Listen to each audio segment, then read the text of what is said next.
The mountain shook with the roar of voices. Heat poured from the altar where wood, stone, and sacrifice vanished in a blaze no hand had lit. A column of fire tore into the sky and dropped silence over the crowd before it broke again into a chant. Men and women fell with their faces in the dirt, crying out in unison, "The Lord, He is God! The Lord, He is God!" Cloak whipping in the wind, Elijah stood alone, the firelight still reflected in his eyes. Across the ridge, the prophets of Baal stared in disbelief. Their chants, their dances, their blood had brought nothing. For hours they had cut themselves, screaming to an empty sky. Now the answer had come, but not from their God. It had come from the Lord of Israel, and it had consumed everything. Elijah turned to the people, his voice steady and sharp. "Seize the prophets of Baal. Let not one of them escape." The command was obeyed without hesitation. Hundreds of men were dragged down from the mountain to the valley below, and there, by the Kishon River, they were executed one by one. The path to that moment began years earlier. Israel in the 9th century BC was fractured in loyalty. King Ahab ruled from Samaria, a skilled politician, but a man whose choices eroded the foundation of Israel's faith. He had married Jezebel, daughter of Ethbaal, king of the Sidonians. With her came more than an alliance. She carried the worship of Baal into the heart of Israel. Altars rose on the high places, Asherah poles stood where none had before, and Jezebel personally supported hundreds of prophets of Baal and Asherah. Those who remained loyal to the Lord of Israel were cut down. Prophets were hunted. Many were killed. Some were hidden by men like Obadiah, who kept 100 alive in caves, feeding them bread and water in secret. Into that crisis walked Elijah, a prophet from Tishbe.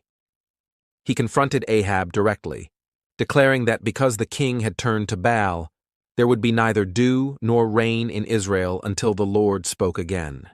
Then Elijah vanished. The sky closed, and drought scorched the land. For 3 years crops failed, livestock starved, and people wandered in desperation. Baal was a storm god, supposed to control rain and fertility, yet his priests could bring no relief. Jezebel doubled down, killing more prophets of the Lord, while Ahab scoured the land for pasture to keep the royal herds alive. In that 3rd year, Elijah returned. He met Obadiah on the road and sent him to announce to Ahab that he was coming. When Ahab and Elijah faced each other, the anger was immediate. "Is it you, you troubler of Israel?" the king demanded. Elijah fired back. He was not the troubler. Ahab was, because he had abandoned the commandments and followed Baal. Then Elijah issued his challenge. "Bring the people. Bring the prophets of Baal. Bring the prophets of Asherah." They would meet on Mount Carmel. 2 altars would be built, 2 sacrifices laid. Each side would call on their God.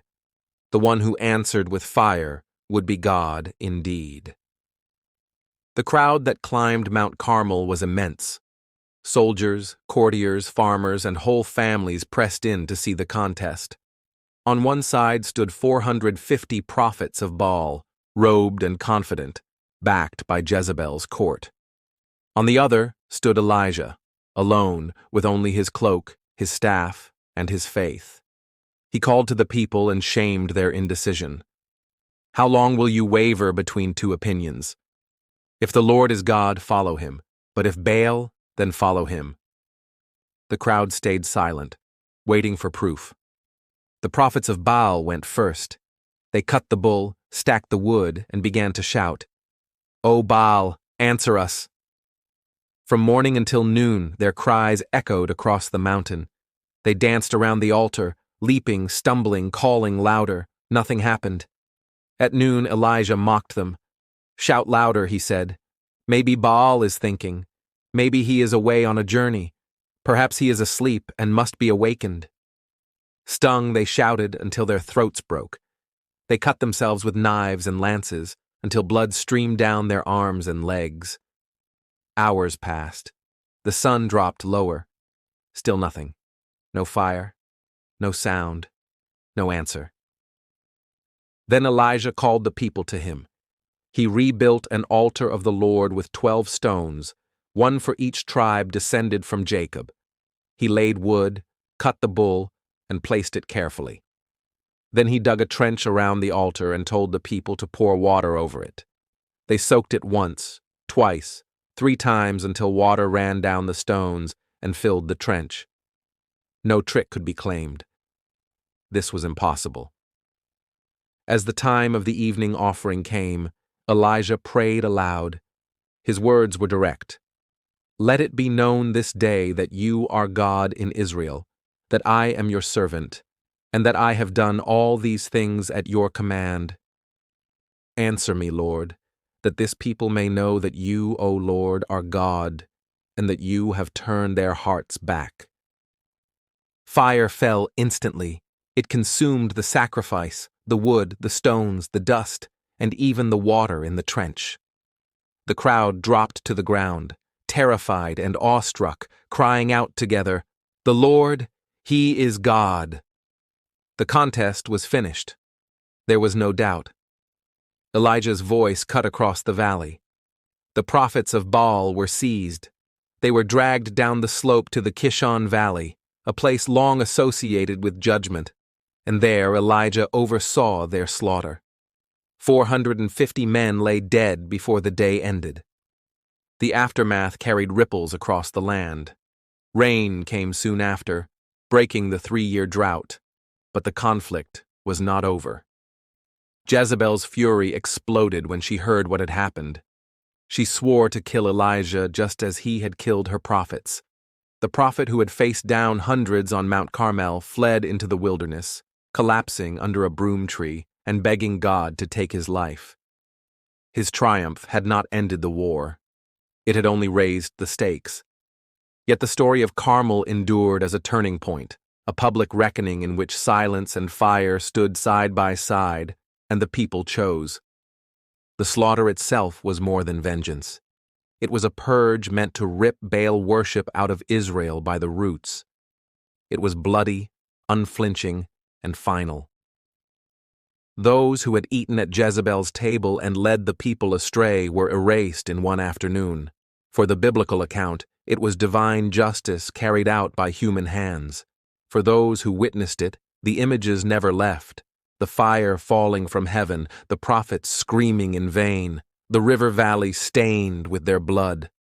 For generations that followed, it remained a story of decision, of loyalty demanded at the edge of a blade. Mount Carmel stands today above the Mediterranean, green with forests and dotted with monasteries.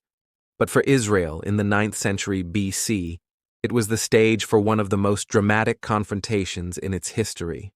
The people saw a God who did not answer, and a God who answered by fire.